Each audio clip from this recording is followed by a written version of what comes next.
the right spot. I get to play down to our assistants down on the field, and they relay it to Jay. And did that just feel totally smooth today and natural and just as it was going along? Yeah, there wasn't many problems with communication at all. I'd like to take it back a couple calls, but other than that, I think we had really smooth communication, no signals, no mistakes with that. So I think everybody was on their A game today.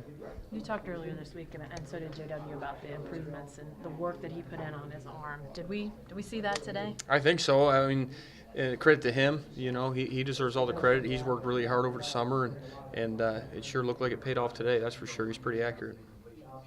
How about the play of the young receivers, especially Jawan? It was fun to get those guys going and see what they could do, and I can't wait to go back and see the tape because for the most part I'm trying to watch the defense, so I'm really eager to get back to the office and watch the film and see some of those young guys execute the offense. Have you been expecting this from your younger guys because you've seen them in practice and what you Sure.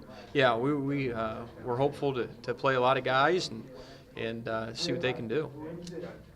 Did JW sort of take it as a, I don't know, personal affront or whatever, but to get that arm better and be a more well-rounded quarterback? Did you feel like that with him? I think Jay wants to get better at all phases, and if you ever saw him in the weight room or if you saw him conditioned at practice, you understand that he's the type of guy that's going to try to get better at every facet, whether it's throwing, or whether it's his reads, or whether it's his run reads or conditioning.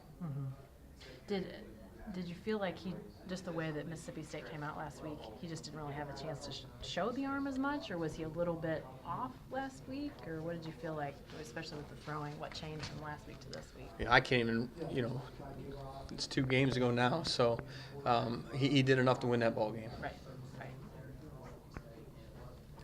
UTSA is a very young team. It was how impressed were you with what they've been able to do in such a short amount of time? I was very impressed with them. I think their coaches got those guys playing with great effort and enthusiasm, and that's really important. I know it's important for us. So, there was no quit in them. They had a lot of fight to them, and they ran to the ball really well, and they're very sound in their coverages and in their schemes. They're a good opponent.